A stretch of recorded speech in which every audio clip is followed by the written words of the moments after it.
Good morning, good afternoon, and good evening, wherever you are in the world. We're back again with another AI Journal LinkedIn Live. And I've got a really exciting conversation yesterday to follow from yesterday's conversation.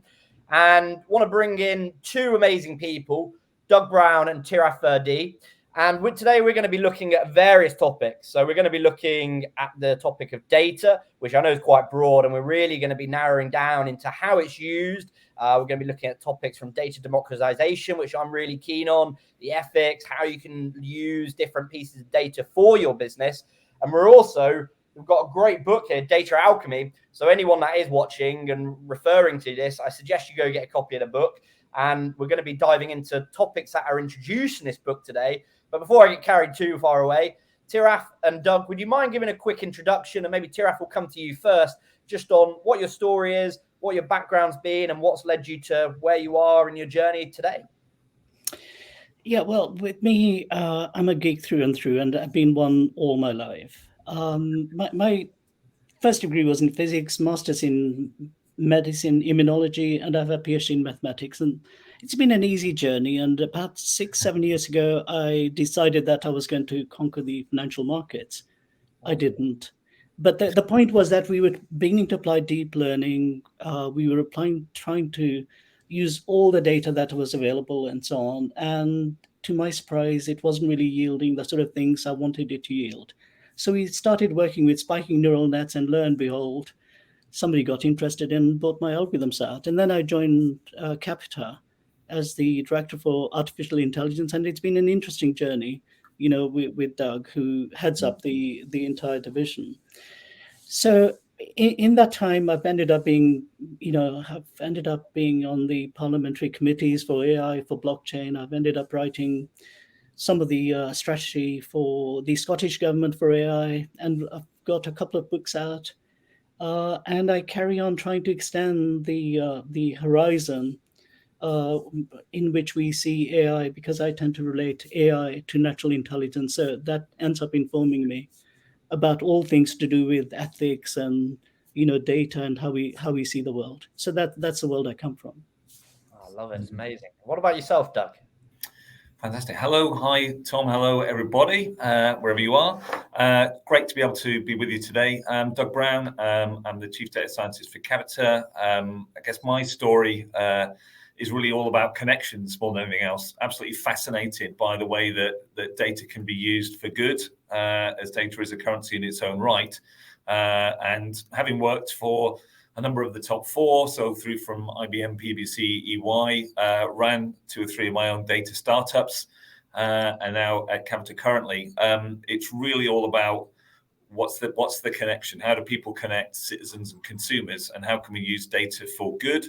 I'm also on some of the parliamentary committees that Tiraf was mentioning earlier, but really our sort of collective passion is how practically can we apply AI and the various different approaches to data to actually improve people's happiness and what they want to do in their lives. That's the really fundamental part of what we do.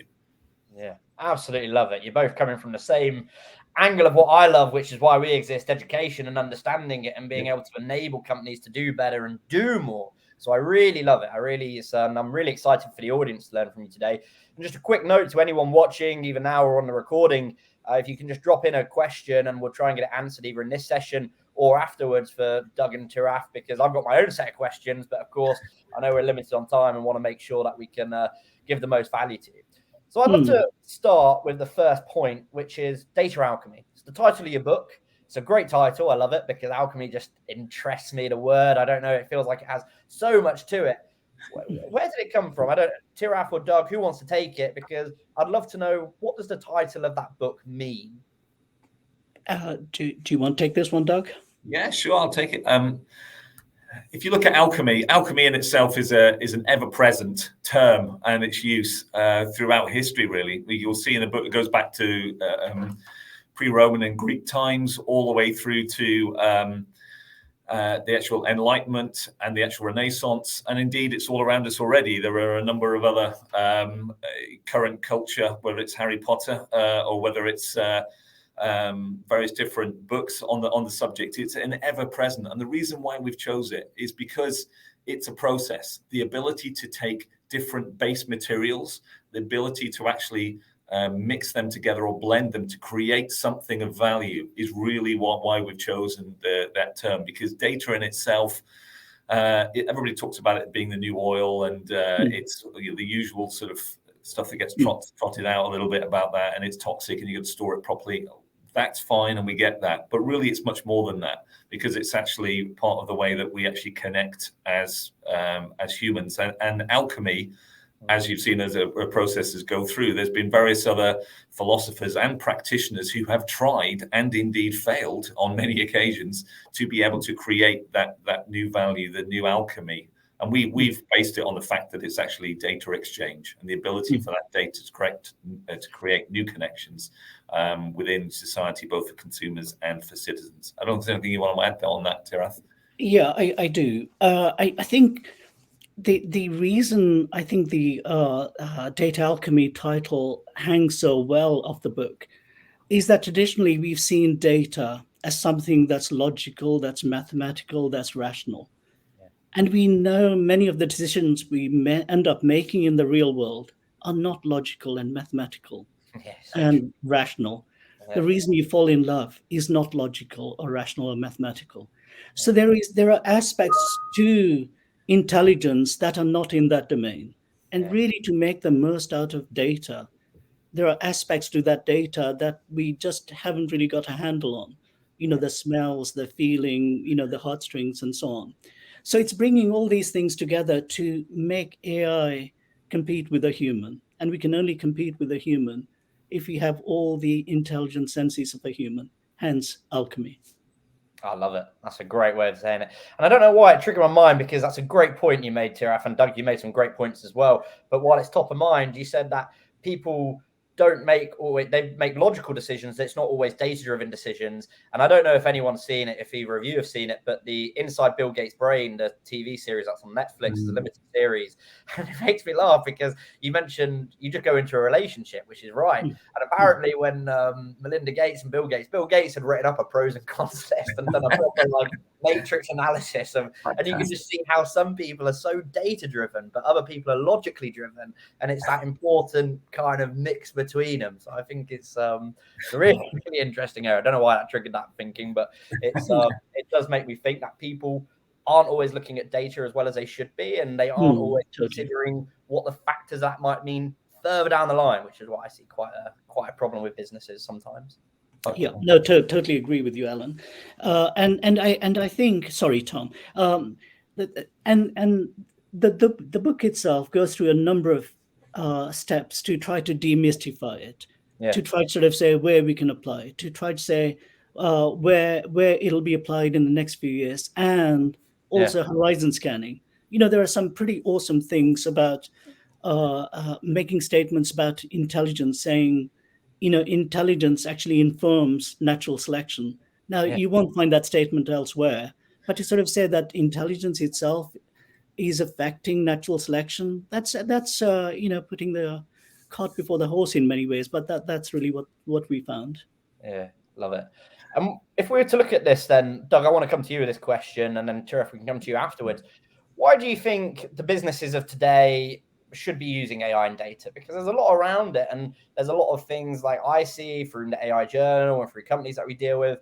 And I'm not saying these are right statements, but they are statements that we hear from companies. We're too small to use AI and data, or we don't know how to properly look at it, or we doing that kind of process would take too long. So there's always reasons for why, for, against, what the pros, cons are, whatever you want to look at it. But why do you think, if someone is thinking of going on this journey of thinking, okay, I want to look at all my data and I want to apply AI to make more use of this and to do better things like predictive analytics or understand where we're going, why do you think businesses should be using AI and data, Doug? I think there's a couple of really key factors to that. One is the actual sort of speed to value in the environment and society and the business context that we operate in currently. The speed to decisions, the speed, the awareness and the expectations of customers, whether their business is B2C or indeed B2B, have actually accelerated over the last, and it's something to do with the COVID to a certain degree in terms of the experience that we've had over that time. But suddenly businesses have had to change their business models. And some businesses, because of the nature or the actual fragility of some of those models, have failed. So that speed to value is something that can be accelerated by the use of AI and data. That's one of the factors. And the second one, I think, which is really important, is that a lot of businesses actually collect data just for the sake of it, because they believe that it's the right thing to do. The more information we have on a customer, the more single view that we can have of a customer across the different, omni channels that they operate on is going to be fantastic for the company. Let's actually collect that. And they spend a lot of time and investment on harvesting a lot of data, which they only use between 2 or 4% of that to actually drive the value of their business. So that data discovery, the ability to understand which particular data elements or the combination of those, both within their own organization and indeed externally, open source third-party data. That is where we're seeing the sort of battlegrounds to a certain degree of being able to understand the third point, which is actually what is that data exchange and how do you get insight and how can you make that data available in a form which can be used by a human, because we want to amplify human ingenuity and intelligence. This is not about putting AI to be able to automate everything. The key thing is to actually amplify our human intellect and our approach, and I think that's what we're actually trying to actually evangelize to a certain degree, but also get businesses to engage with that, because that will actually make a significant difference to the business themselves. Yeah. Giraffe, what do you think? You got anything to add to that comment? Oh, well, I've always got something to add, don't I? Look, any business that wants to be data-driven has to use AI. And to some extent, they are already using AI because it's the human brain that's doing the analysis of the data and trying to make the decision. So, what we say in the book is that data is the legendary substance of alchemy. It is the philosopher's stone. Its discovery is the magnum opus. Without it, businesses are primitive creatures devoid of proactive and constructive action. Data is that first material, the world soul. It's responsible, for businesses becoming more intelligent. Reinforcement, compression, integration of data is intelligence in the multitude of its forms, and that's how nature works. We have intuition because we've got all those things grouped up in terms of these are the possibilities. And I think unless businesses become data driven, they're going to find that they're either just motoring along or dying. The need for evolution, the need for businesses to have a personality based on the type of data that they collect and what they do with that data is absolutely vital. Yeah, that's a great point. And we've got some great questions coming in, which we'll have at the end. But just saying hello to everyone that's joining us today. But I think that's such an important point to what you're saying, to what you're both saying, because when I look at it from, and I'm not a tech person, I'll put my hands up and say I cannot look at an algorithm, I can't look at your data. Top level view, what you're trying to achieve, which I think is so important, because you see it a lot, or I see it a lot, where businesses rush to go get the shiny new toy. So yes, it is important to have that data, but what's the technology that should enable it or should allow you to make better use of it? And I think I read, is it 95% of data is unstructured or something ridiculous, like, and it's probably closer to 96% now. So it makes you think it's a really crazy world that we're living in. But I'd love to know, what do you think then, data intelligence, value exchange? You just mentioned it, Doug, earlier, just a minute ago. What do we mean by that, and how would you recommend to companies to start what it is, and how to consider the kind of roadmap for using their data correctly? Yeah, I think that's a really important point. I think that we talk about technology and we talk about AI quite rightly in terms of the methodology, the algorithms, the approach we take, but actually fundamentally it still comes down to people. And so for businesses specifically, they're not only going to create and have the tools available, they've actually got to create the culture and the ability for people to embrace it and to use it, but more importantly, to embed it in what they do on an everyday basis. I think for individuals, we already are using AI already because we use it on our smartphones. We're using it on when we go online. There's a whole smorgasbord of different approaches that are actually used already. But that value exchange is really important. But everybody on this call has provided some data in order to gain access to either a product or a service in some way, whether that's on Amazon, whether you're giving information as an actual employee to your business. Yeah. And I think that exchange and the way in which that exchange can be quantified in terms of value, and we've seen that even over for example, over the last 18 months in terms of COVID, what information do you want to provide to various different businesses to access a pub, or to provide certain medical information for you to access a nightclub or go on holiday? Is that exchange of that data, is it actually valid, and does it make sense from a value point of view from your perspective? And I think we're seeing that already being amplified across the world, whether you're passporting your own data. And I think the ownership of that data and the privacy and the rights around how you use your data is becoming one of the most fundamental issues of how we interact as not only on a one-to-one, but how on a one-to-many basis. Yeah, I would add to that, Doug. I would put a little subnote to that. What we do in the book is try to demystify AI, because many people, when they hear AI, they want to run a million miles from it. And I think to actually say to people that AI really is very, very simple. Ultimately, it relates to, real-time data, static data, going through processes that enable you to have some security and provenance around it, have some ethics and legal frameworks around it, conform to national frameworks. And then you come onto the tool stack, which is, how do you end up manipulating the data? What do you do with the data? And there are 4 types of intelligence, really, 4 types of AI that are there, namely statistical analysis, deep learning, contextualized things, and little bits of intelligence that we have no handle on, the sense of being. So once one has those 4, then it's a matter of how is that data used to affect the environment? How is that data being used to make my business a little bit more relevant? How am I using that data to be a better person or where I want to be? So that in essence is what that book tries to simplify. We give a periodic table, and we give, if you like, the elements of that periodic table. And I think it's one of those things that can aid so many organizations, so many people make sense of AI and sort of say, you know what, I actually understand it. It's not that complicated. Yeah, it's a brilliant point, Giraffe, because I don't know what you both think to this, but when I looked at AI, so my background was engineering, that's how I first saw machine vision, and I saw robotics, and I saw all these kind of cool processes for automating big distribution lines and packaging and parcels and freight shipping and everything like that. But I always look at AI now, and I know it is a technology, but I always look at it as a capability, and I think it's an enabler. And I always think back to your point, Giraffe, it's not that complicated to really get the fundamentals. It basically allows us to do better, allows us to do more, and allows us to understand someone better. And I think when people look at it that way, because we always, funny enough though, I've never had someone that's in, and I've said this the other week, I've never had someone that's in AI say that AI is going to be a disaster. Like, they're all, anyone that knows about AI or knows around cloud or knows around emerging technologies, I think I haven't come across anyone that's not optimistic. Obviously, they've got risks and concerns and mitigations and all that kind of stuff. But I've never met someone that says AI is going to be the demise of us. They're all very, very pro AI. So I always look at it like that and think that was, as soon as I reflected on that, I was very interested. But I'd love to ask you a question just to Doug's point as well.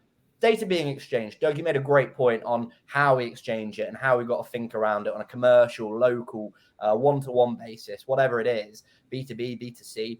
How do you see data exchange changing as we go forward? The metaverse being a whole new area, things like blockchain and being able to do digital payments, working remotely, all these new technologies coming through. What do you think? Yeah, look, it's a great question. I think, the thing one has to realize is that everything is data, and data is everything. Yeah. Even you, Tom, are an algorithm, whether you like it or not. Yeah. So when it comes to data, it's a matter of how do you end up getting this, these bits of information into a state that you can make sense of. We've got the visual cortex that does various bits of analysis before it actually feeds it into the neural cortex. So what it comes down to is getting that data in and being able to catalog and curate it, determining whether that data is the right quality, in terms of completeness, uniqueness, timeliness, consistency, validity, and accuracy, Yeah. and being able to get a unified value of those data things that you see. And I think until one does that, one is going to be shooting in the dark. One is going to be involving more and more data engineers to meta tag it and sort of say this data is good for that purpose. Yeah. And what that does is it makes it useless for so many other purposes. So I think that AI curation of data becomes absolutely crucial. Democratization of data to me means three things, and this is where blockchain begins to come in. Yeah. The first bit is being able to parameterize it, sort of saying when it was used, who used it, why they used it, things like that, because that ends up adding such value. And I think that's one of the big things that's missing. And that's really what's going to be in the next wave of data technologies. The second bit of data democratization is that lineage, it is that provenance, it's being able to decentralize data so that you can use it if you got the rights to use it. You end up taking ownership of that data and granting who you want to get, who you want to be able to use. Businesses can determine which bits of their data they want to use with others and benefit from it, so that the blockchain becomes absolutely crucial in that aspect of decentralization. And the third aspect, of course, is monetization. What do you want to charge me for the data you have? Do you want it like a piece of art that I only use it once and I give it back to you? Or do you want to license it to me on a particular basis or whatever? So for me, that's really the journey that many businesses need to go through. Maybe not in quite those stark terms, but in, if you like, lower forms of that democratization. Uh, Whenever you have data engineers involved, the aspect is that you're really trying to parameterize the data. You're trying to find, which are the bits that are connected. The advantage I think that data democratization has is that it enables you to determine where your high value data is and where are bits of your data that are never being used. It enables you to be cognizant of your footprint when it comes to, if you like, carbon footprint, your data sustainability, and all those sort of aspects. Yeah, I think just to build on that, sort of great, really good points on that. I think the other thing that we touched on earlier, at the top of the call, Tom, there was about the actual context. The use of that data is really important. It's not, data in itself is very useful, but as Tirath quite rightly said there, the ability to use the context of that data and the use of it to encourage the actual connections that it creates. And also the other third C, if you like, is the actual commoditization of what's happening. So if you look at a lot of the cloud providers at the moment, they're actually commoditizing some of their own services to make it as simple as possible to use it. Back to trying to demystify it, make it easier to do. And I think for us, certainly in terms of the book, it's about how do we democratize the use of AI and put it in the hands of people who can actually make a difference at that moment of truth on that, whatever the experience is of that customer.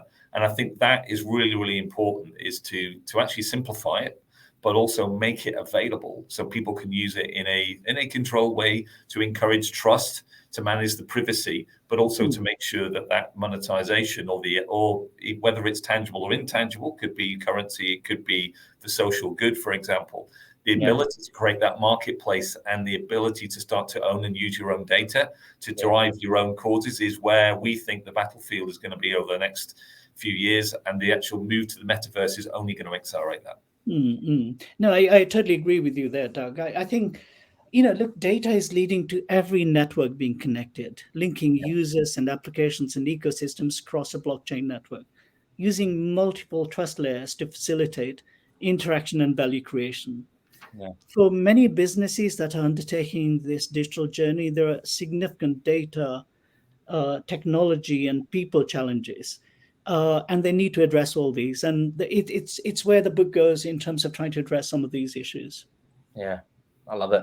And it's really cool because I looked at it from the new technologies, and again, to use that word, data exchange, it's such a good word that's taken quite an impact on me, because I think the metaverse is going to be the next big thing. But people often, or not often, I haven't had this conversation too much, but I feel people miss out on how much of an enabler Google Cloud was, or how not Google, but just cloud. Like you're seeing a lot of engineering companies go edge computing, bringing all their data in-house, having their own stacks. And I use engineering because it's the one that I keep seeing moving very swiftly to the edge. But I think it was it Satya Nadella when he came into Microsoft, he made that big move in 2014 to shift everything to the cloud. And that's arguably why they're the titan they are now, and all their profits, their revenues and everything went up, and team member sizes, customer lists all went up because of that shift. And all of that was possible because of the points that you're making through data and how they're exchanging and how they're tracking it and how they're making most use of it. So I think it's a really good point that you're both making. And a lot of people also think that it's a great panel because we've got Andrew, thank you, great panel members. Mike Nash, fantastic discussion. And we have can you please share? So we'll answer that one at the end. I've got a few more questions, but that's a great. There's just one point I wanted to add, Tom. Please. You know, the point you make about Google, GCP being such an enabler, and of course Azure and AWS and so on. Yeah. You know, it's a bit like an organism growing. In the past, we never really had the ether. You know, in the body, you have biochemical and electrical potentials. You never really had that ether to connect everything up. So in essence, what they've provided is that ether to be able to connect all different ecosystems. Yeah. So if you like, the body's grown, as has the intelligence. We have become much more aware of the environment. We've become much more cognizant about the environment around us.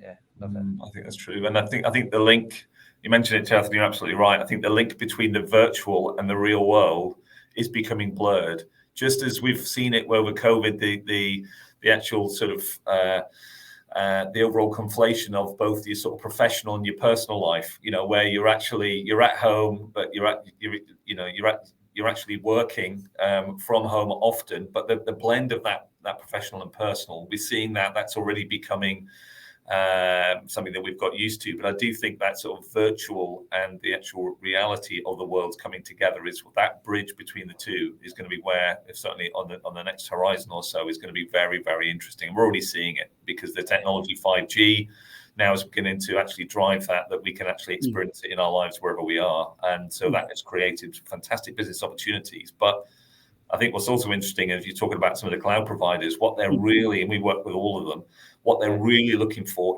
are those use cases. How are those enabling technologies that they're creating, how is it affecting people's lives? How can we improve it's a speed to market for new drugs? How can we develop new green approaches, or how can we actually identify people? Real impact.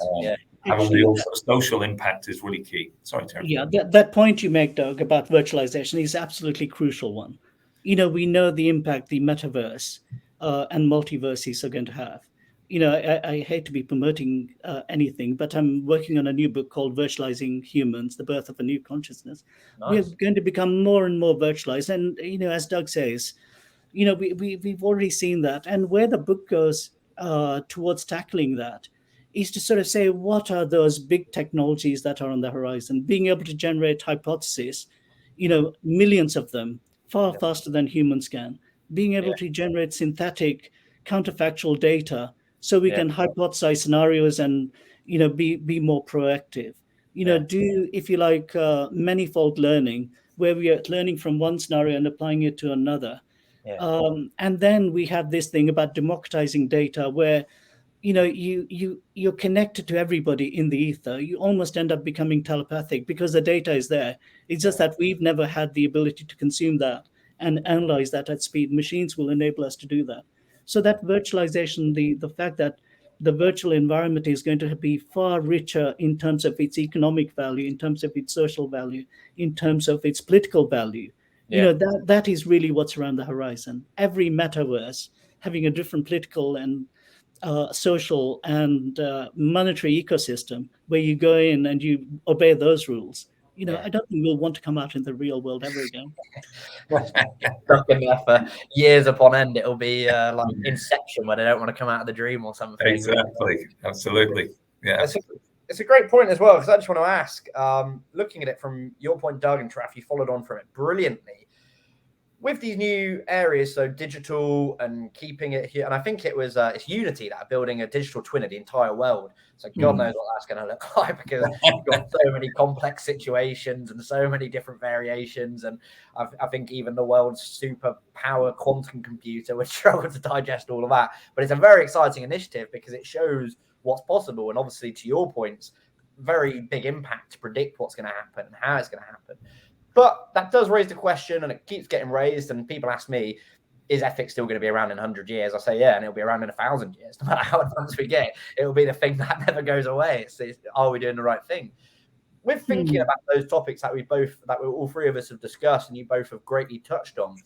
How do you think it's going to work with keeping humans in the loop, and how important is it that people are kept in the loop for AI decision making? Because to your point earlier, Taraf, logical against data driven.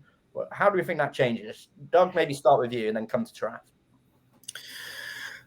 It's a fascinating topic, this, just in terms of ethics and governance around what we do, how we manage data, but also the decisions that we take on the basis of the intelligence and the application that we've now got at our fingertips.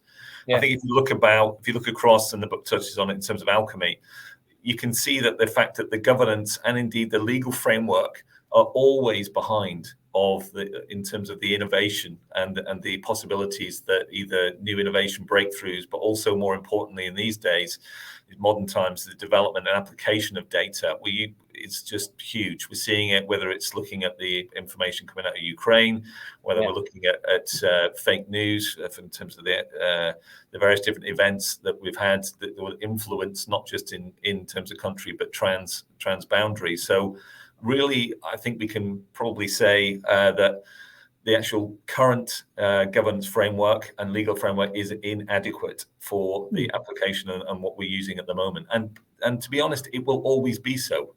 We're always looking at it in the rearview mirror, and I think that's really, we've got to be careful about how we manage it, but that we can't rely on those sort of governance elements to a certain degree because we're making the breakthroughs. I think secondly, from an ethics point of view, and we're beginning to see some applications now where we can actually measure bias. We understand whether certain segments of society are being disenfranchised or adversely affected by the application of AI, whether it's a mortgage offer or whether it's the fact that you can actually, whether you're in a queue for health, for example, access to health markets. So it's going to be a huge topic. It already is, but the element of trust is really at the heart of it, I think, in terms of what we do and how we approach it, and also the ownership of data. Do we want to rely on governments? Do we want to rely on businesses? Can we trust even ourselves or our family to manage what we need to do for our own selves? And I think that, especially going to the metaverse, is going to be a fantastic topic. Yeah, no, I agree with you on many of those points, Doug. I think the thing we have to realize is that societies develop. Whatever frameworks we have, slightly different governance systems, and those will change. Ultimately, it's a matter of how cognizant are we to the environment we live in and how we can influence it to make society function in the way that we voted for or we live in. So the thing that I think we do end up doing wrong in many ways when we talk about the ethics of AI is it is really ethics of data. The intelligence is a result of the data. So you just have to make sure that the wrong data does not get fed into the system. If the data is being fed in, you can have automated templates, governance templates that make sure, within your society's framework, that those parameters are not passed on. So that is the first aspect. I think the second aspect is that I'm a moral relativist. Ethics keeps on changing with time. Those things that were acceptable a generation ago would not be acceptable now. Discrimination of the type that was really almost legal a few generations ago would not be legal now. So one has to sort of say there are no absolutes. It's all a matter of what is it that society wants. The final point is really about the relevance of the human. If AI can be doing things far better than a human, then why keep them in the loop? For cybersecurity, for instance, if there are legal frameworks that you have to cross before you can switch somebody's machine off, and the harm is being done in microseconds, when are you going to get those things signed off by the Home Secretary and so on?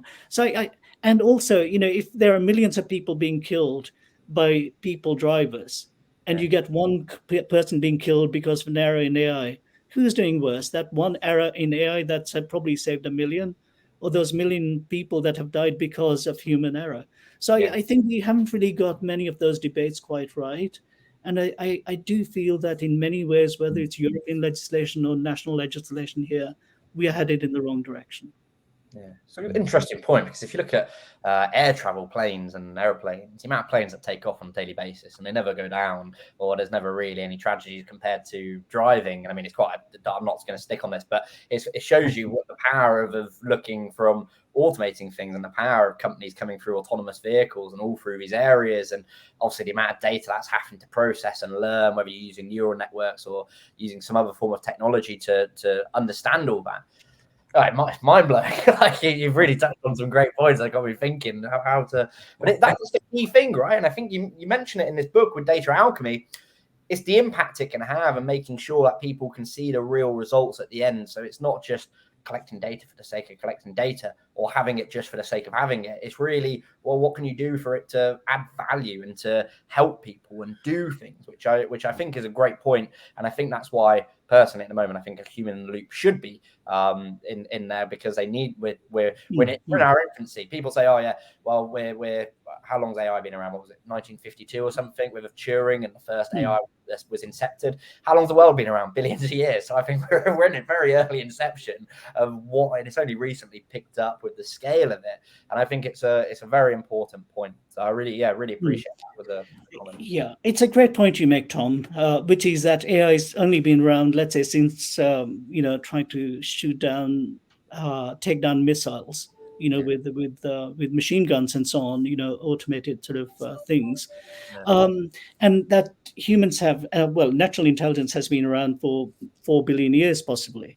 And the point I'm trying to get there is that there are so many things that we can learn from nature in terms of, why did nature do that? Why is it that we have to die? We have to die because you can't teach an old dog new tricks, that sort of thing. So there are reasons why we have to have those sort of systems built into AI things, because nature has taught us. And the other aspect, I think, along that, which the book goes into some way of explaining, is that this universal scale invariance. There are things that are happening at cosmic scale. There are things that happen at the level of the neural cortex. There are things that happen at microscopic atomic scale. And when you look at the structures that are there, they're almost identical. So it's like a very sort of twilight thing to mention. But the Nobel Prize in Physics this year is for complexity theory. And the fact that complexity theory spans all those horizons. And I think as soon as we sort of say, hey, you know what, we just don't need to be learning from the way the brain is working. We'll look at how, the cosmos is working, and we can take the intelligence from that and feed it into new systems that we're designing. It's quite a, if you like, way out there thing to be considering. But that's really, just have a look at the Nobel Prize for Physics this year and sort of see, what it's saying. It totally changes my, certainly, perception as to how we ought to be looking at intelligence.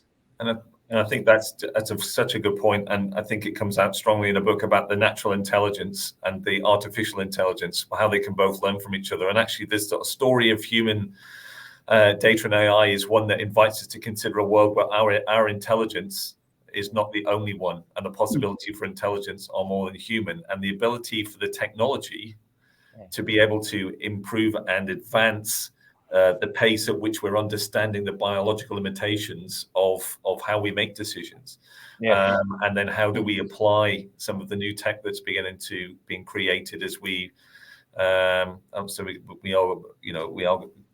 heading towards cyborgs or anything like that. But you can certainly see there's a convergence between intelligence and also natural science, where we're already learning, from, and applying it in different areas. So whether it's in terms of the way that we design new sort of swimming apparel, because we're using, shark fins, or whether it's scales, or whether we're in terms of how we apply the natural world in building new buildings, architecture. All of that has been going on for quite some time, but it's the technology has allowed us to increase the pace. The maths is still old. It's 1950s. You know, that's not changed. The technology and the pace, and then that's where it pushes us in terms of us deciding on how we want to use it and how we can use it on an individual basis. It is worrying to some extent that there we are, sort of fairly primitive creatures. Admittedly, our brains have got smaller over the past 20,000 years, and yet we don't seem to have got any dumber. Well, at least I hope not. Well, but the point being that fundamentally we are touchy-feely sort of things. Yeah. And technology is removing us from that. And I think the psychological impact, the fact that in many ways we are not suited for the new environments that we're going into, we are not sure what impact that's going to have. So I think there are really big issues for the psychologists and the psychotherapists and so on to tackle, because we are more connected than ever, and yet studies show that we have never been more lonely. Yeah, exactly. And if you look at it as well, I think I saw some stats that show, if you look at the history of the world, or as far back as we can map it, everything's going on the up. Like what do you look at it like? How you measure people's health, vitality, like how much household income, all these different factors. Overall, we're at the peak of we're at the number one spot. And I think it's an awesome point, because Doug, you were touching on some great points, and I love Brian Cox. Like, Brian Cox is amazing. If only I'd found him when I was at school, because I was awful at physics at school. One of my favorite topics. I could lose myself for hours in his conversation. But I always look at it from the point you were making, Doug, that, you know, we don't know where the next technology breakthrough is going to be, right? And you look at Microsoft, Windows 95, huge breakthrough. Home computing unlocked, basically, like allowed us to do what we're doing today. And then the next breakthrough with cloud, which I was talking around, and the next one probably being metaverse. I'm sure there's a load in between there that I missed. But I also think, and I'm very honest on this, I always think, why do people dismiss things like space travel? Because it's good. All it takes is that one. And it's because of data, finding that right pattern and thinking, that's how we unlock, like, how to send this rocket ship 10 times the speed. And you don't know. And I think it's that mindset of thinking, well, and data can obviously get us there, which is what you're both touching on, which is awesome, which I really love. I definitely think so. And as a human race, we have a superpower, which is curiosity. Exactly. Then that's the thing that drives us to a certain degree to want to try and combine things, which creates innovation, to allow us to be able to experiment and fail fast, hopefully. If you take this sort of Dyson approach, 389, I think, versions of the Dyson vacuum before he was ready. But I think that curiosity, the willing to experiment, which is the fundamental, and data has really allowed us to be able to do that on a scale and a breadth that we've never been able to do before. And so that will drive us in directions of which we don't know. But the pace of that change and the ability for us to manage it, as Tirath was saying quite rightly earlier, is where we need to focus our time and our sort of concentration. I think that's why we focused on the book about the practical applications of AI and other types of technologies, because we believe that we've got to harness those, and it's got to amplify human ingenuity. It's that right way around, not the other way around. Well, I think that's where we might differ a little bit. Yeah. Because in the book, we actually sort of say, this superpower of curiosity, how you end up creating that in a machine. Yeah. And once you can do that, machines typically, in terms of the speed of computation, the speed of communication, is at least 10,000 times faster. Yeah. So it's going to do things at a pace in terms of generating hypotheses, being proactive, and so on, in a way that human beings were never designed to be.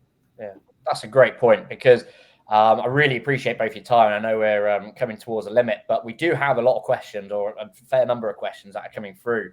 So if you're okay to answer one or two now, Doug and Tirath, that'd be much appreciated. And to any we can't get to, we'll try and look through the comments and try and answer it, put you in touch. I mean, to answer those questions. But what you were just talking around, Tirath, we had a question, and it's to your point earlier, Doug, which is, any thoughts on the relationship between speed and risks? Because we were looking at it earlier from the speed to lead as a term I've heard, or making sure that you've got it on hand so you can make the thing. What do you think? I don't know who, Doug, maybe you want to go first, as it was your point, and Tirath. Yeah, it's a really good point, because if you've got the capabilities to do to impact society, change your own lives, as we're already seeing, it does carry with it inherent risks.